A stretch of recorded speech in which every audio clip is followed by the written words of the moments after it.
All right. Hello, my name is Martha Amrine. I'm a claims attorney with ALPS Insurance, and we welcome you to the ALPS podcast. Today I'm talking with Katie Peterson.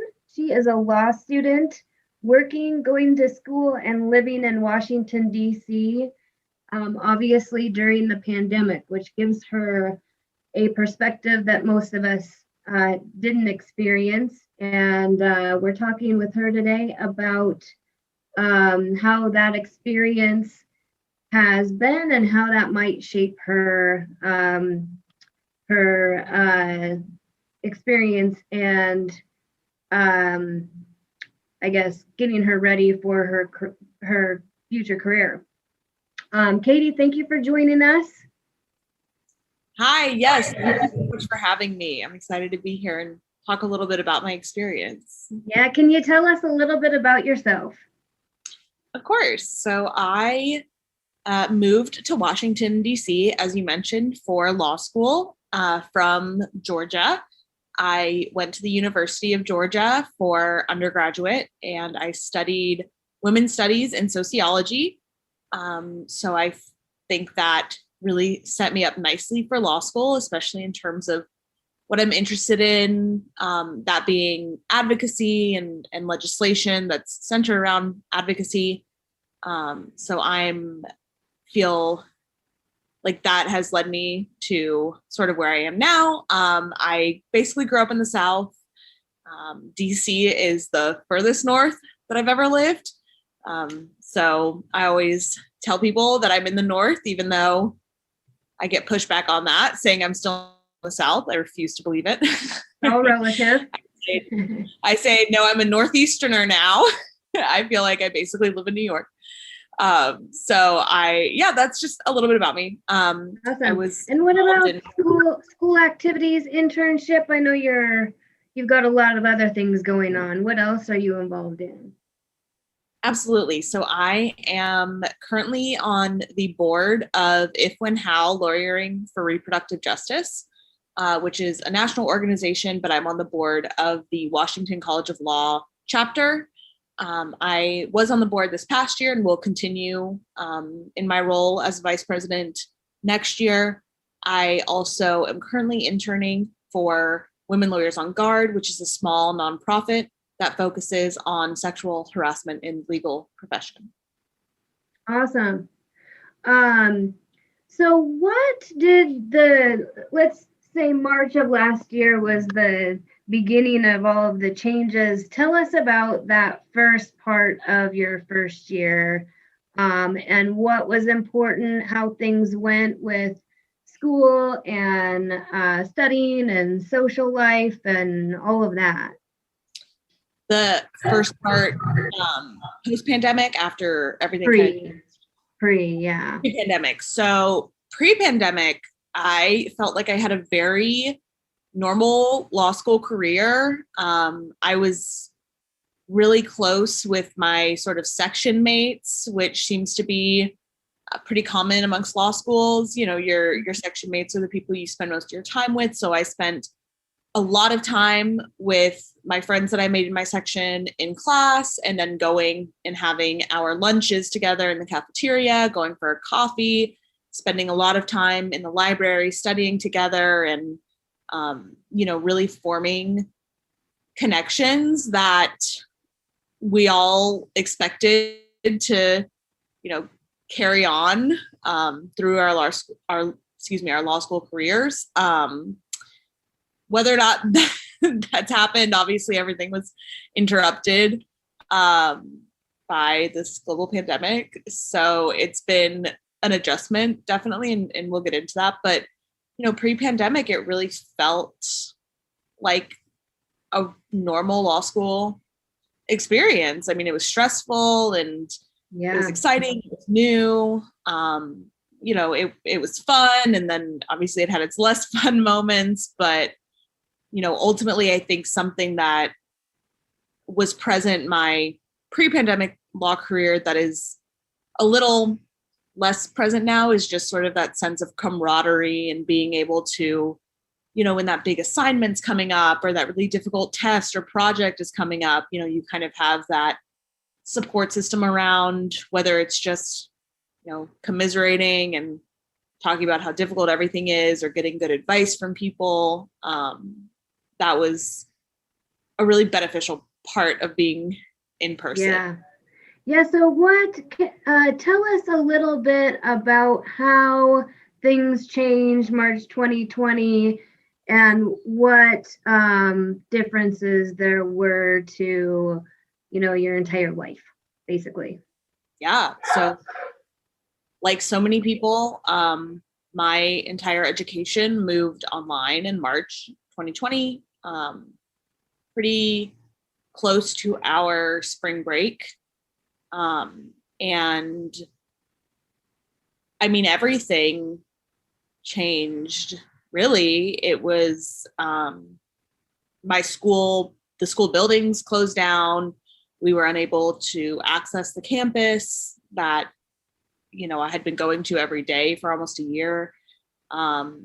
It was much more difficult to get together with friends and talk about assignments or, it was fairly close to the end of the semester relatively. So it was around the time that we started outlining. And so studying started to look a lot different. And, I remember when we first went online, definitely talking to my friends saying, oh, we have to Zoom or FaceTime during class or after class, or basically trying to kind of hype ourselves up almost to stay connected, which is a lot easier said than done. Yeah. So how has that been? Have you been able to maintain connections with online and limited ways of, seeing people? Yeah, it's a lot different. I feel that I've been able to maintain closer friendships more easily, and it's been much more difficult for me to maintain those sort of acquaintances and keep in touch with acquaintances. It's a lot of that sort of connecting is done via just social media now. So if I have, I do have acquaintances from my section or my law school in general who are not super active on social media, which obviously is fine. But it's just harder to kind of stay in touch with them. Like I have no clue what some of the acquaintances that I had made my first year pre-pandemic, I don't know what they're up to now. Right. Which is it's just different. I won't put a value judgment on it, but it's just a very different experience now. And then what about connections with faculty or, decision making by the university as things change and things develop? How has that been? I'd say that everything now is generally done a bit more slowly, especially in terms of trying to communicate with faculty or administration. It's more difficult now than it was pre-pandemic when we were in person, and it was so easy to see a professor in the hallway and stop them for a quick comment or question, or go into their office hours, which almost all professors offered. It was just really, I felt like our professors and the administration as well were very accessible. Whereas now I know everyone's trying their best, but it's just more difficult to have those sort of quick, informal conversations that you might have with a professor or administrator that you really like. Yeah. So when we were, chatting and planning for the podcast, you and I talked a little bit about the importance of the first year finals. And, back in the day when I went to law school, it sounds like not much has changed, but, you basically studied and you prepared all year for this one set of tests that not only determined your grades for the first year, but really put you in a place where you either did or didn't have, you either had opportunities or maybe your opportunities were limited, or you kind of had your place in class rank, all based on this one set of tests. And we could probably debate how for 3 days about how that is fair, not fair, good, bad. But that's the reality, is that these tests at the end of the first year are very, very important. Based on the timeline, these came about right after the lockdown came into effect. So tell us a little bit about that, and how that worked, how that has found its place for you in terms of the importance of your experience in law school, and any other details. Yeah, you're absolutely right. And it stays the case that your first year of law school grades and GPA are of paramount importance in a lot of students' lives, particularly those interested in, working at a law firm or maybe corporate law or big law. I put quotation marks around that because people might interpret that to mean different things, but they're extremely important to this day. Yeah. And so my school did have, after the pandemic really became very serious in America, and we decided to close the school down and move to virtual classes, there was a pretty intense debate over whether we should maintain the A through F grading system or transition to a pass-fail grading system, which some law schools adopted very early on. And because of the pandemic, the change in circumstances that everybody was undergoing and trying to cope with, and there was a lot of discussion amongst the community. A lot of proponents for pass-fail were, of course, making arguments that our circumstances had changed drastically, and some people working from home have to care for other relatives, or maybe don't have the best environment in which to study. Like, there's just a host of variables that could affect someone's performance on an exam, which I agree with all of those points.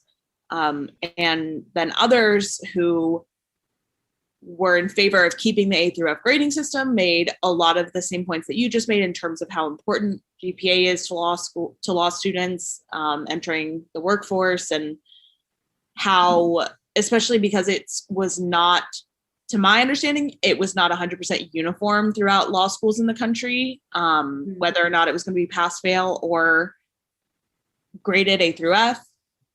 So there was discussion there as well in terms of, are students who go to who maintain the A through F grading system and apply to a job, will they have some advantage over a student whose school adopted pass-fail?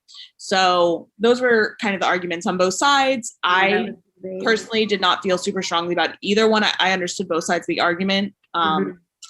That's sort of I think maybe future politician in me trying to be moderate. But ultimately my school adopted pass-fail. And in retrospect, I appreciated it personally based on my performance on my property exam. I really, really appreciated the pass-fail aspect of it. But I really think that people still continued to study and work hard. And, I don't think anyone's work ethic really changed because of it. Because, at the end of the day, we all have to take the bar anyways. And we're all paying a lot of money to attend law school. So, it really doesn't make sense to not try. So I think some of the concerns that people had, while I understand them, were just mitigated by, each individual's work effort and ethic and personal desire to do well, regardless of being graded or not. And you're completely right that we could debate for a long time about the merits of One of those, it really just hurts you if you don't figure it out, at the first opportunity. Yeah. Exactly. That's completely right. Yeah. So after the finals, tell us about your summer, your first summer. Yeah, so my first summer, I decided to go down to Georgia to stay with my parents who live there.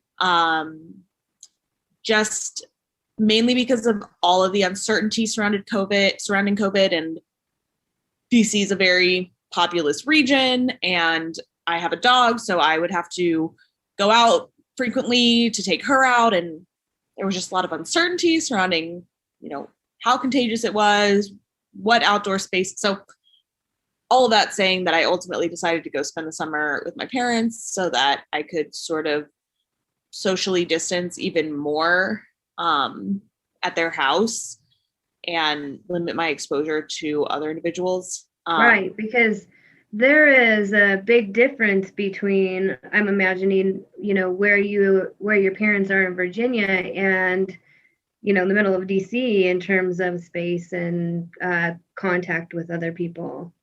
Yeah, absolutely. Yeah, my parents are in Georgia. So I went down and stayed with them, and they have their house and they have a backyard, and their neighborhood is it's just not very busy. I live in a neighborhood in DC there's always 100% people walking around outside near my apartment, or I will always, while walking my dog or even taking her out to go to the bathroom, I will always run into another person. So having a yard was a huge game changer. Yeah. And were you able to work or do internships or be involved in law related activities from your home in Georgia? I was. So fortunately, a lot of places adapted to work from home pretty quickly. I was one of the silver linings, I'll say, of the pandemic, at least in terms of being a law student, was that I had access to a lot more opportunities that I maybe wouldn't normally have access to, just in terms of, being online. You have the opportunity to work for someone who might be in a different state, that you might otherwise, being in person, not have access to that opportunity. But I was able to start my job with Women Lawyers on Guard, which I've been at for almost a year now. And I started working virtually for them. And I also did a corporate externship where I worked for virtually for Boral Material Technologies, which is a company based in Australia. And I did a seminar to accompany that. So I got some credit for it. Awesome. But I'm going to do both of those virtually. Yeah, great.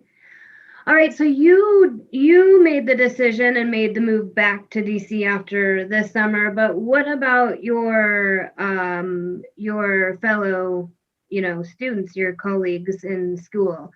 Did everybody make it back? How did the second year go? Yeah, it's super interesting. I definitely had the thought of, is it worth it to go back if we're going to be online, just because it's so expensive to live in DC? And so I definitely had that thought, but I decided ultimately to come back because I really like DC and I like where I live.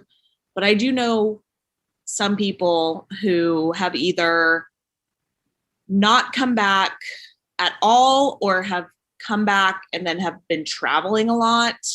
I know one of my peers who went abroad to Europe, I think, for a while and has now come back. I know a couple people whose families are in Florida. So especially during the winter months, they were enjoying the Florida heat while we were all freezing. Yeah, while doing online school. Yeah, yes, all of this while doing online school. And which is a bit ironic, just considering that our school decided to cancel our spring break out of concern that people would be traveling, which again is just sort of funny because people were traveling already regardless. But people have really been able to sort of take their schedule and kind of take their life, I guess, almost back into their own hands, just in terms of being able to live where they want and, do what they want in their free time while also going to school. And so I think that there's been a lot of flexibility for people online. So you are in your early 20s. Mm-hmm. You live by yourself. Your job really, looking back, what I would say is to socialize and, have those personal connections, especially when your family is all in Georgia. Has that been hard for you? It has been. It has been hard. I've been trying to really maintain as much social distancing as I can. I've really, really been trying in the past year to stay in as much and really avoid contact with people who are not in my bubble, I guess you could say, which is very small, as it should be. And so but even with people within my bubble, it's been difficult to try to find the time to hang out or get together. My friends are obviously just as busy as I am. They all have their own lives. And so that's been a bit disappointing. Just because when you're in person, it is so easy to get lunch with someone between class or meet them at the library or, like I mentioned, get a coffee or something. But now it really is, you have to go out of your way to see people, which I think for a lot of people has just meant seeing people less. It's just easier to stay in and maybe FaceTime or Zoom or something, as opposed to actually taking the, risk to go out, and especially, oh my gosh, in DC, trying to find parking, or if you're doing public transportation, it really is a lot of people around. Yeah. It's just a hassle to get together with people now, honestly. So I would say that, my social life has definitely been a bit, it's taken a couple steps back, I think, since I moved to DC. Yeah. Yeah. So when you look at, hopefully we're, new developments are coming and we're, having more opportunities in the very near future. Going forward, what are your thoughts about how, we've all been through this pandemic. Not very many of us have been through it while essentially training for our career.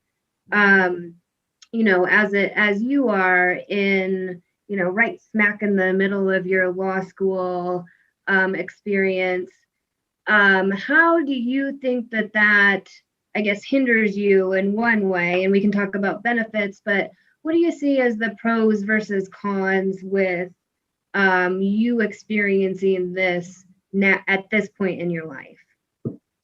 Well, I think one of the biggest cons that jumps to mind is just, I think it's impossible to quantify the opportunity cost of missing out on over a year of in-person education. Law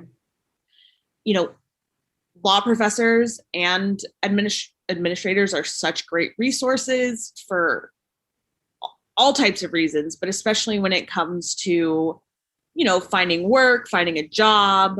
It is so much easier to be able to go up to a professor, between classes or at lunch and talk to them about what you're interested in. It's just a lot easier, I think, to find opportunities when you're in person than it is now. Now, being online, there's almost a sort of formality to everything that was not there when we were in person. Now I spend way too long writing simple emails questioning whether something should be a question mark or if I should include an exclamation point, or, does that make me seem too eager? So it's just kind of all of these extra considerations that you don't really need to take into account when you're in person, because it's much more natural to communicate with someone in person, I think. So that is, I think, one of the biggest detriments is just not knowing what kind of opportunities could have been available to me that I wasn't able to take advantage of. But I also think at the same time, I've become more flexible. I think a lot of people have become more flexible because of this experience. It just really goes to show that you never know what could happen. I don't think anyone foresaw a global pandemic happening. Right. So I think it, at the same time, while yes, I might have lost out on some experiences, at least now I feel like I personally am a more flexible person, and I don't worry myself so much when something might go wrong. Yeah. And what, if you know, does your last summer in law school, and then your third year look like? So this summer, I just signed up for a summer course, and I will continue my work with Women Lawyers on Guard. I'm really focused on trying to fundraise for them and find some money for the projects that we're trying to accomplish. And in terms of my third year, my final year at law school should be pretty exciting. I will be teaching through the Marshall Brennan Constitutional Literacy Project. So I'll be teaching in DC public high schools about the democratic process and the US Constitution and some of the law that has been established by the Constitution and through cases over the years. And I also will be partaking in the Gender Justice Clinic at WCL. So I'll have the opportunity to be a student lawyer, which I'm really excited about. Great. And I know it's looking ahead, and maybe there's not a clear plan, but what do you plan after law school? Oh, it's an excellent question. I ask myself that every morning when I wake up. I hope to work on legislation in some capacity, whether it be working with the government, and I'm hoping to find a job on the Hill sometime soon in some capacity. So whether I'm working for the government on legislation or working for some sort of nonprofit or NGO, I know that I want to be involved in making the law through legislation. So, and has your interest in policy and legislation, been formed by or been altered by your experience over the last year? Absolutely. I think over the last year, I have really learned a lot more about particularly federalism and the role between the role that each local, state, and then the federal government plays in these important functions, such as administering vaccines or tests or just sort of emergency preparedness in general. And also, I think in this past year, the pandemic has really exacerbated a lot of social inequalities that I've been passionate about for a long time. And now I think is a really good time for young activists and future legislators like me to really examine what our role should be in trying to end some of the inequality that's present in at least American culture and society. Awesome. Well, gosh, it's really great to hear from you and about your experience. And I think that, what you're doing is, you can hear your passion about your future career, which is amazing. We're really excited, not only to hear your story and have you here, but, have hopefully hear what you end up doing in the future and your path forward. So I really appreciate your time. I'm sure a lot of people will think that your thoughts and your experiences have been, this has been really interesting. I'm sure lots of people will find it interesting, and we sure appreciate having you. Great. Thank you so much for having me. Yeah. Thanks, Katie.